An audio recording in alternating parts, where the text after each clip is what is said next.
पाणी मथे झूपड़ा मूर्ख उञ मरन साहा ओडो सुपरी लोचे ता न लहन दम न सुञाणन दाहूं कन मुठन जिया।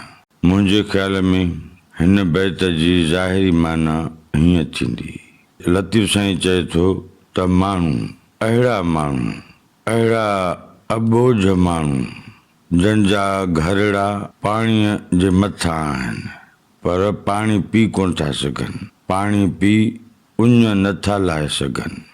अहिड़ीअ तरह सुपरी जेको साह खां वधीक वेझो आहे उनखे एॾे वेझे पिरीअ खे लोचे लही नथा सघनि। दम न सुञाणनि दाहूं कनि मुठनि जिया। पाण खे कोन था ॾिसनि त इहा हासिलात असां मंझि आहे पर छा था कंदा वतऊं जेके मुठल आहिनि नाकाम थियल आहिनि फुरियल आहिनि उन्हनि वांगुरु दाहूं कंदा था वतनि।